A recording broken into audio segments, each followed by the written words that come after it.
Hey everybody, thank you guys so much for sticking around for some of the final sessions for today at the Borderless Summit. I am extremely excited about this next panel because I was actually fortunate enough to be the first person to ever get to write about this company. Baiju Bhatt started something that at first was really just an idea, but has turned into a way to democratize the entire financial system. And really, it's done something very incredible, which is it's taken something that seemed really boring to millennials, like stock trading and options, and turn it into something fun and cool, something that you actually are seeing really hip billboards for and little bus stop ads all around San Francisco. Things like, I really like buy low, stay high. That's a great one for your stock trading app. And so I'd like you guys to please invite up our wonderful guest, Baiju Bhatt from Robinhood.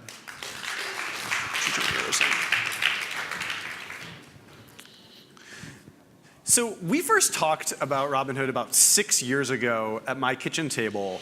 And at that time, it was not even a trading platform. It was an idea for a social, mobile stock news source where basically you could find out what other people were trading and what their recommendations were. It was like Kramer's Mad Money, but kind of mobile. But you ended up refining that idea into something that has become an outrageously big business. They just raised at a $5.6 billion valuation. So maybe you could tell us a little bit about how you went from this sort of crackpot idea and refined it into something that really became such an outstanding business. And give our founders an idea of like, how can they refine their ideas into something a little bit more successful? Absolutely. I do remember that conversation, and at the time, this was back in 2013, when we spoke, we had the idea for making the stock market. We'd seen the state of affairs with trading on the stock market, and we saw that there was this $10 commission, which was ubiquitous. Like anywhere you went, it cost about $10 to trade. And having worked previously in finance, Vlad, who's my co-founder, and I, had kind of asked the question of why does this cost so much? And we'd basically figured out that that was an artifact of the days gone by before markets had become electronic. And we're like, we're pretty sure we can make this free. And you're telling me like that money was literally paying like dudes to stand on the stock like exchange and scream. Yeah. Well, I mean, if you take a look at it from that standpoint, like maybe that should cost something because you have to pay those dudes to scream, and like they need to get paid to scream. But like the era of screaming on the floor had actually gone away way before that. And so it was just that business model without any screaming, just like sloshing into the brokerages. And so we'd had this idea for making this free. But in order to do that, we would have to get registered as a broker-dealer and actually become a regulated financial institution. And it turns out that that's hard. And it takes a really long time to do. And as we were working on that idea and we had filed the paper with the regulators and we're building that, we wanted to start building a mobile app, which we thought eventually was going to be the future of that. And so while that application was going in the background, we launched Robinhood, which was actually, which you actually covered, were the first one to cover, which let you read financial news, build watch lists of stocks, and you could rate stocks, like if you thought they were going to go up or down. Turns out that was a terrible idea. It was just the worst idea. It's like, the only person I think that might be worse at picking stocks than me is like my best friend. So listening to them is not necessarily the best way to make money on the stock market. Yeah, I mean, that was a part of it. The other part was that it was just not something people actually wanted to do. Like if you cared about the stock market enough to pick a stock, you probably were buying the thing. And so what we found was that product was way too complicated. By the time we got our brokerage license and we're like, okay, we can actually offer this free stock trading service, we had kind of seen the usage of that other product sort of dwindle and dwindle and dwindle and dwindle. And when we were actually going to send the sunset email that we were sunsetting the product, we looked at our dashboards and we're like, there's only 30 active users this month. Like, do we need to send this email? You just go tell them in person, like, hey, sorry, I'm shutting down my app. Yeah, we just pull the plug on the servers. But yeah, it was interesting. I don't know that we would have landed at the product that we did, which is really simple, really bare bones, and just about you and your money, if we hadn't gone through that process of making what was, I think, a pretty big mistake of just stuffing a bunch of functionality into the app that preceded Robinhood. That's a pretty cool insight, because I think a lot of people, they assume like, oh, if I'm going to build a new product, I want it to do lots of useful things. Like, that seems intuitive, but really what ends up happening is you're kind of good at a bunch of things, but there's always somebody better than you. And in the modern age, especially on mobile, it's like you can switch between apps so easily that you can pick the best in class for everything. And instead, if you build something that has a narrow functionality that people really love using, you end up building the kind of momentum and word of mouth that leads to the growth. And then once you have enough users, you can say like, oh, we've got something else we can offer you too. And there's already a mental model of like, this is why I opened the Robinhood app, but now there's extra cool things I can do as well. Whereas before, I see a lot of startups who do so many things, it's like you don't even remember when you should pull out the app.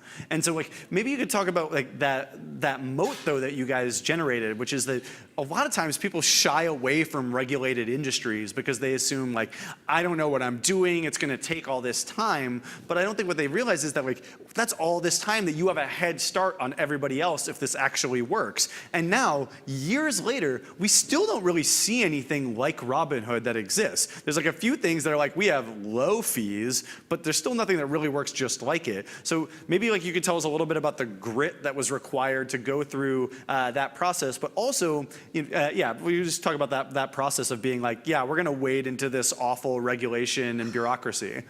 Yeah, it's flavors of that are certainly true. I think when we were getting started, we were some combination of timid about the regulations, or just flat out worried, or like thought it was very cumbersome. And when we actually became a regulated business, when we finally went through the process of getting the regulators to say, okay, you have the systems and procedures, the oversight, the personnel to actually manage people's money and be stewards of the capital system, our opinion on it completely changed. And we realized that one, this was the regulations that we were held to were one, things that we should be doing anyways. Two, things that exist largely to protect the financial system and protect consumers. And three, like, it's a set of rules to adhere to, which, we felt comfortable doing anyways. And over the years, we've actually, gone from being the startup version of that to being like, yeah, we welcome regulation. We think it's categorically better. We think from time to time it's a little bit cumbersome, but that's not really a bad thing. And I think that a lot of startups will view places where there aren't regulation as an opportunity, and I think that's just wrong. Regulation, or the lack thereof, should never be an opportunity. It should be a standard that you should hold yourself to anyways, and it exists. If you kind of don't know what you're doing, it's like a ramp up to it. So now you guys offer this zero-fee stock trading app. You recently launched cryptocurrency trading. But what that really means is with you raising all this money, how much you guys have raised to date, just to give everyone some sticker shock? I think about $500 million. $500 million for a guy wearing really awesome socks. Thanks. So, but what that really means is that you have to keep that culture of your socks in the company as you grow and become not just a small scrappy startup, but like an institution. So how have you done that? Because founders often spend the most of their time on hiring compared to any other process, even their product. And so how have you managed to keep the culture of Robinhood the same, or even better than when you and Vlad first started it, as you ramp up and hire hundreds of people? Yeah, I think it's a constant culture improvement mentality, right? And it comes from a few things. Like, here's kind of the real nuts and bolts of it. People join startups because they want challenges. They want to feel like they have the opportunity to have an outsized impact. They want to do cool stuff, and they want to build products that lots of people use. And as simple as it sounds, that's kind of the thing that we focus on. We try to have our company focused almost exclusively on building products and shipping them and servicing them. We have these moments, usually once a year, sometimes twice a year, where the whole company comes together to work on one thing. And crypto is an example of this. And it's really hard. It's a lot of fun, and it gives people a chance to kind of push their own skill sets to get out of their comfort zone and say, I don't necessarily know how to do this thing that we need to do. there really isn't anyone that knows exactly how to do this thing. Why don't we sort of keep our best intentions, think critically, and just drive towards doing it, and we'll be the ones that pave the way to do it the right way. And I think when you give people those genuine opportunities to up-level their own skills, you're kind of doing the thing that people join the startup to do in the first place. And the culture flows from that. Right, I mean, everybody in Silicon Valley, like the average time people spend at a job is like 18 months. Sometimes that even seems like that's long at this point. I'm like the weirdest person in Silicon Valley because I've been at TechCrunch for 6.5 years and I don't own the company. But I think that what you're saying is they really want is to keep being challenged. And a lot of times people leave companies because they stop feeling challenged. Absolutely. But like if you keep making them feel like they are learning as they're going, that they have some cool milestones to attain, they're going to stick around. And that actually really reduces your hiring costs, improves the quality of your team, I think, long term, and keeps those great people on board. Absolutely. I mean, so many of our early people are still there. I think we were talking about this earlier today. I think of our first 25 people, like maybe 20 of them are still there.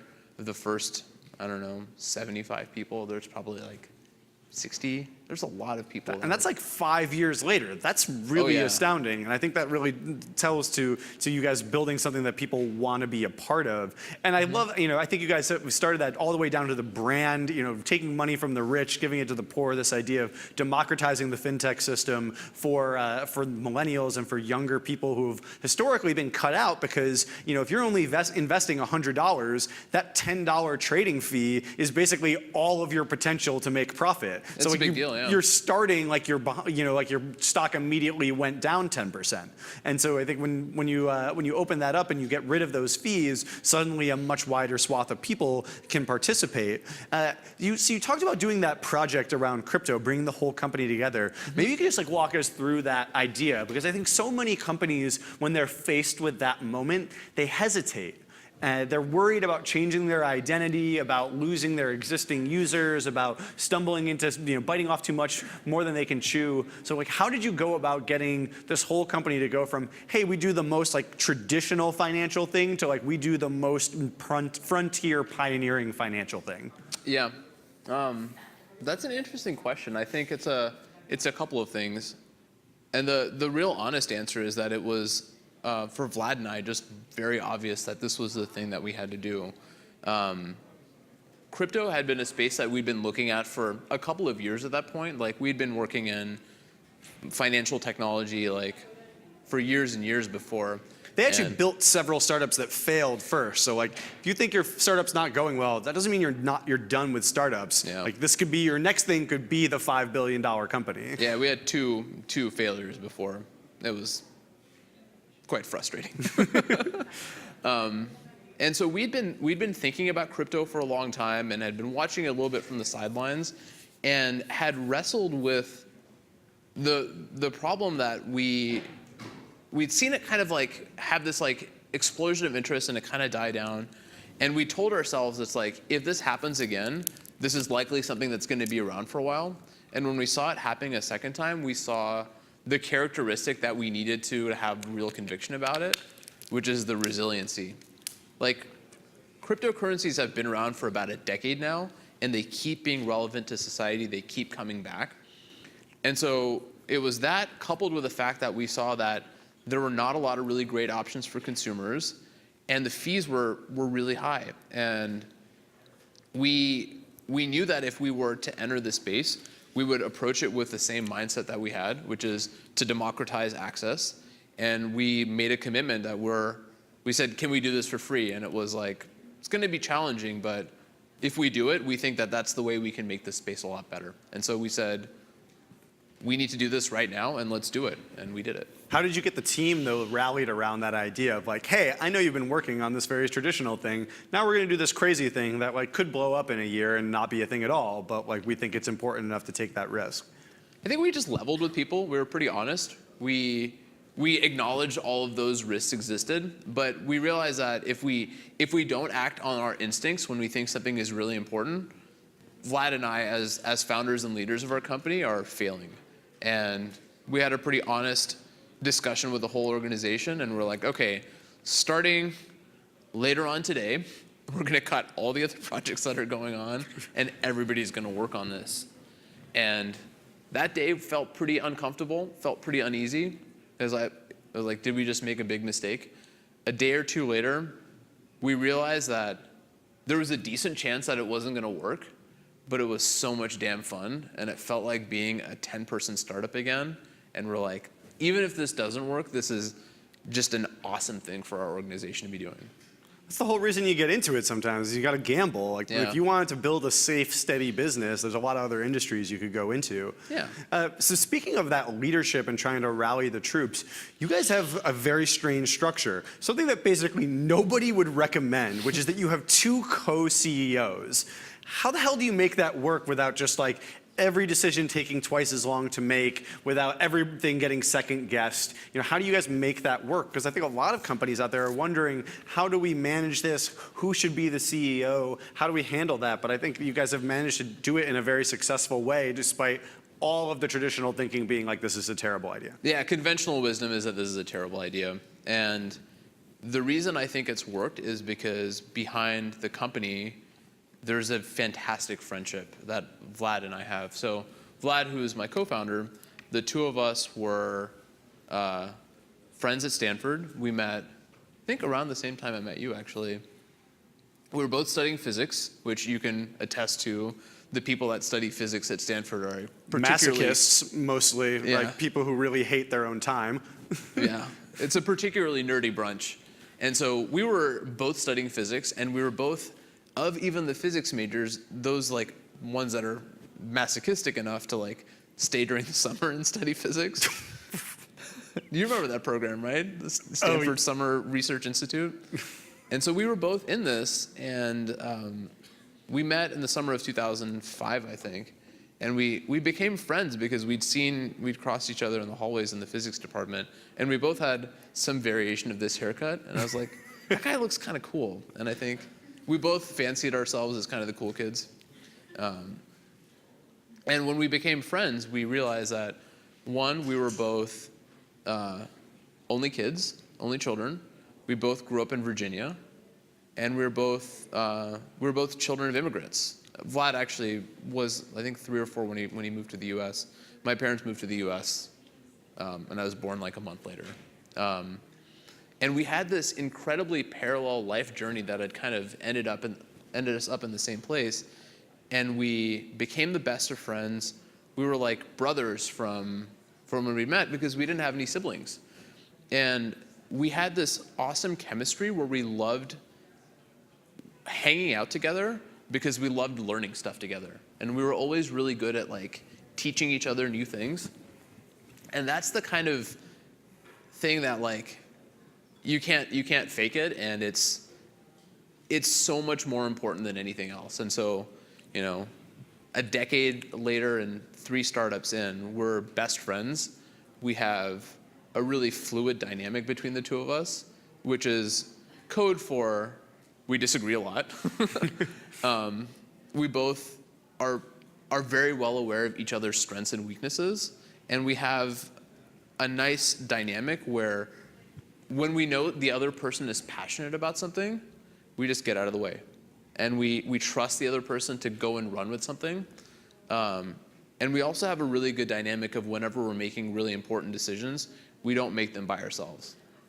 We also have our desks seated right next to each other. Adorable. And have for the last, like, I don't know, 10 years. I think that's a cool insight. That's like being people that like want to teach each other, that you want to learn, you want to love learning with, is such an important factor to have in a co-founder, because you're going to have to pivot. I mean, the companies that were powerful 5 years ago, it's rare that they're doing the exact same thing if they're still successful. The ones that are doing the exact same thing are probably failing. Stagnating. Exactly. Yeah. At the very least, they're stagnating. And so it's like, if you're going to be able to adapt to the rapidly changing world, you can't just be like, oh, we're both really good at physics. This is going to work out great. Let's build a physics startup. You have to be learners together and be willing to do that. So I wanted to talk about the toughest moment.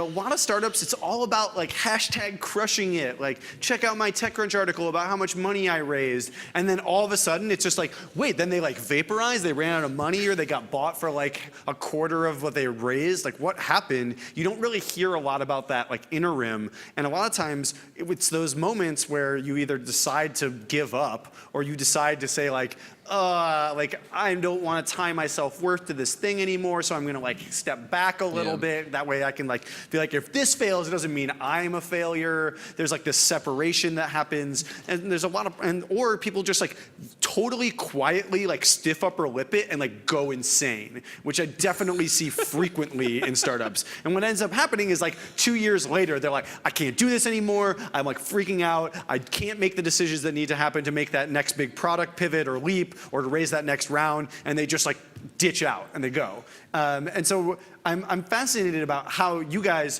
through either the original startups you had that failed or maybe the toughest times through competition or needing to pivot, how did you get through those toughest moments? And maybe what was one of those you could just tell us the story of? I will, but before I do, I've got to say that the idea of stiff upper lipping it is an expression I've never heard, and it sounds hilarious.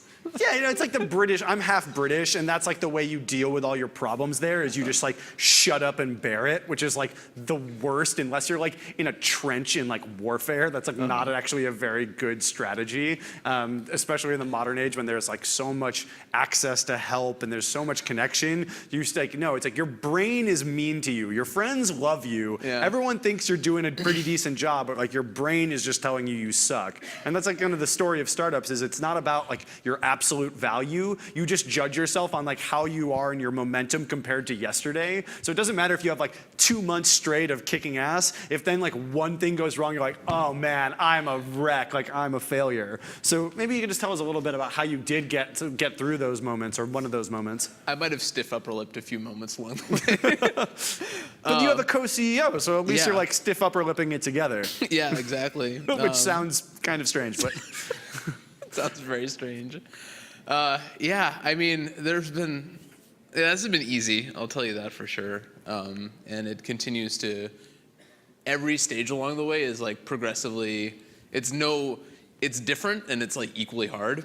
I would say one of the low points was that summer after we announced Robinhood, which was the stock trading, or the stock news and rating app, which was failing, and we knew it wasn't going to work. At the same time, we were working on this broker-dealer license, which takes about a year to do, which if you think about that, is kind of nuts, because our startup story was that we waited a year where we couldn't talk to anyone about what our product was, because if we did, we were basically acting as a financial institution, which we were never going to get the regulators to greenlight what we were doing.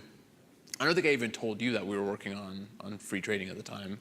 You guys were like, oh, we're like exploring some legal stuff, but like, yeah, you wouldn't even really tell me about it. Yeah. And we were waiting for this year to get this approval so that at that point we could announce what our idea was and then find out if it was a good idea or not. Which, just like, let that sink in for a second and the sort of like mental tricks that plays on you. But that summer, there was another hurdle that was thrown at us, which was that there was an unspoken rule which we learned, which was in order to get approved as a broker-dealer by the regulatory agencies, they wanted us to show them that we had at least 1 year of operating capital on hand before approval, which we calculated was about $1.5 million, and we're like, what? Like, where are we, like, how is this gonna happen? Like, we can't do this. And we had been fundraising for like 4 or 5 months at that point, which we were fundraising for 4 or 5 months. That's for a brutal. seed round. It was bad. So if you're getting like no's and no's and no's and no's, you can still end up $5 billion company. So like, don't be discouraged. It sucked, yeah. Or be discouraged, but keep going. Which is what we did. And there was a point at which we had what we thought was a term sheet from a VC, and we were like about to go out of business. We were just like on the brink of bankruptcy, and we had been for a while. And the term sheet got pulled. and I still remember to this day, it was in Palo Alto. It was like downtown Palo Alto, like kind of near the fire station. I was walking around with Vlad. I was barefoot, because I just walked around barefoot all the time back then. And I remember sitting on this curb next to him and just like looking at him and being like, dude, I think we're about to go out of business. And I was like, it's been an awesome ride, but I think this is the end. And lo and behold, like a week later, we had a fortuitous meeting with Tim Draper, who, it was a very, very bizarre meeting. We went to his headquarters in San Mateo, and we were pitching him on this idea for free trading, and he was like, oh, well, I backed some entrepreneurs. I think his son might have tried a product like this. He's like, great idea. Never gonna get the approval. You guys will never get the approval to do this. And we were like, oh, we're pretty confident that we'll get the approval. And he's like, nah, not gonna happen, but great idea. And he's like, also, how much are you guys paying yourselves? And we're like, excuse me? He's like, yeah, how much are you guys paying yourselves? And we're like, I don't know, like $50,000 a year or something like that? He's like, way too much. And we're like we can barely afford rent at this point. And he's like, great idea, you guys are paying yourselves too much. And says the guy who like owns like 3 mansions. Yeah, and we left that meeting and we're like, shit, this is, maybe I don't know what to do. Like we're kind of in this trough of sorrow, and we had the idea. It's like, well, what if we send him an email? And it's like, well, what if we agree not to pay ourselves anything until we get our brokerage license?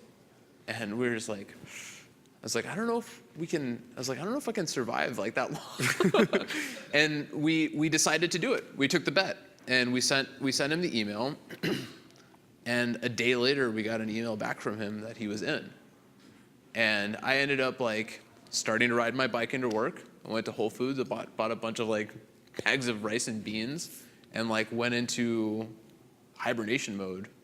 And it was one of the most creative periods of my life. It was amazing. When you say like creative, what do you mean? Was it just like walking around barefoot, trying to spend 0 money and like trying to create your way through the world? I just stopped caring if I failed. I don't know if I'm doing this period justice, but there was this weight that was lifted off where if this was going to succeed, it was meant to be. And if it wasn't, I had absolutely given every single thing I could to it. And we got our brokerage license. It was about a month and a half late, and it felt like we had done something that was pretty special. That's really awesome, is the idea of like stop caring if you fail, because I think that so often can really seize people up and cause that like level of paranoia where you don't want to make any decisions because you're worried it might lead you down the wrong path. But like when you have no fucks left to give, like giving them all away. The world is your oyster. Literally, had given them all away. Yeah, I'm really fascinated about that, because I think so many startups, when they're faced with that period, especially when they don't have like a co-CEO, especially if they're like a sole founder, that's the kind of time when you're like, I'm just going to go hide in my bedroom and sleep until it fails, which can be really savage. And the other thing is that like when you have done everything you can do, there is this like sudden levity, this sense of freedom, because you're like, you know what? Like I can't be more responsible than I've already been. I think about this a lot with like health stuff. It's like if you ever have a health scare, it's like you can worry so much about it, but it's like unless you do, like you call every doctor you know, you tap every resource, you do all the research you can to the point where you're like, listen, like I've done everything I can. It's in my doctor's hands at this point, and I just like I'm absolved of the nagging idea that if I did a little bit more, it would have been okay. And I think a lot of startups have a lot of opportunity to learn from that. And so now that you guys have gone, from that end of the spectrum to this like very far other end of the spectrum where you're suddenly like in the spotlight. You're like talking on television, people are throwing these crazy term sheets at you. how do you manage to make sure that like you don't get in over your head? Because I think a lot of startups, especially if they've had that trouble in the early days when they were really desperate for cash, suddenly they're just like, I'll take all the cash I can get, but you can really get in trouble that way. So like, how have you guys managed that now on the far end, you know, this place that I know a lot of founders here will hope to get to one day, where you're really deciding how much money you want to take? How do you keep your, not just like the bank accounts right, but how do you keep your head right in that situation? That's a really good question. And I think there's a part of it that comes from having gone through what we did, where we don't take any of this for granted at all, at any level. And it's evidenced by the fact, by the way that we work. Like, Vlad and I are pretty much always the first ones into the office. We're usually some of the last ones out. We have a thing that we do where we get together pretty regularly on the weekends, on Sundays at the office. So Sunday afternoons are Vlad and Baiju time, where like nobody else is around. We sit around and like, it's like a buddy cop movie. It's really cute. come up with ideas and like talk about physics and like, yeah, we're friends and we get to spend time together. But we work really, really, really long hours, and we work really hard too, because we don't take it for granted. I think one of the things that we've thought about every time we've done this, and I have to say that we've gone through what you're describing, this sort of scary moment of like, we have the opportunity to raise a lot of money. We don't want to set unrealistic expectations for ourselves, because it's not a good look, and it's just not necessary. You know, like if you're raising, as we did at the Series C, we knew we were going to be able to raise over $1 billion. Like, did we really need to push it? Did we really need to optimize every single penny there? Like, what was the point of doing that? And I think every time we've raised a round of funding, we've never taken the highest terms we've gotten. So we kind of try to take, like, kind of the terms that we get, like the second or third highest. And we ask ourselves, like, what would we need to do to realistically live up to this in the most pessimistic of situations? And do we feel comfortable taking that risk? And that's kind of how we frame it. Yeah, it's kind of about taking as much as you need, but as little as you can get away with. Yeah. I think can be really valuable. And I think as we've run the company as well, like, we've kept our headcount down quite a bit over the years. Like, today, one of the things that we talk about is that we're about a little under 200 people running a business that is, I think, pretty much across the board bigger than E-Trade now, versus that company which has 3,500 employees.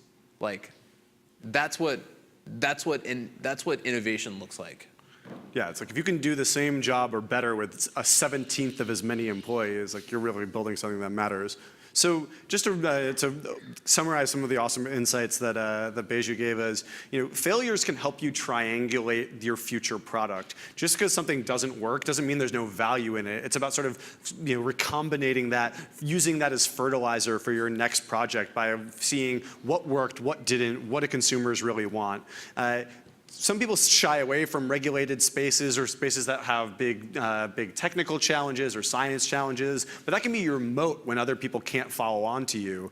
And while it might be tempting to build as many great features as you can into a product, building one thing and being the best at it and making it so that people love it is really the best way to start building that momentum and traction. And when it comes to hiring, you want to give people challenges. That's why people constantly move jobs, and that's probably why people got into the startup business in the first place, is because they want a challenge. And if you give them that career growth, they'll stick with you like they have with Robinhood. And you know, oftentimes that means unifying behind a big single project and giving people that sense of like being in a war effort, being like having that morale boost of all being unified rather than all being sort of separated and working on different little projects. And if you level with people about the risks of those projects, they'll really put their heart into it. And then when it comes to building, whether it's a team or just choosing your co-founders, you want co-teachers. You want people you're going to love to learn with for the rest of your startup career, because you're going to need to change. You're going to need to learn new skills, whether it's just as your industry changes or as your stage and your size changes. There's always going to be something new to figure out. And that often means admitting each other's weaknesses and strengths and letting the other person do what they're great at. It's like about having preferences held weekly. It's like if you feel like okay about something and the other person is gung-ho about it, like sometimes sometimes it's right to let them just go and take the lead. And when it comes to that really tough time, don't always stiff upper lip it. Like if you do that, you can burn yourself out and go crazy. And there's a lot of opportunity to reach out, whether it's to your co-founders and your team, to your friends. And there's increasingly startup coaches and therapists that really specialize in this stuff for founders in the Valley. And whatever it is, whatever you're doing, just don't give up hope, because sometimes it is the darkest moment that sets you up for the biggest gain. And whatever you do, no matter how big you get, whether it's your first check or the last check before your IPO, just don't take it for granted. Thank you guys for coming and watching. Thank you to Baiju.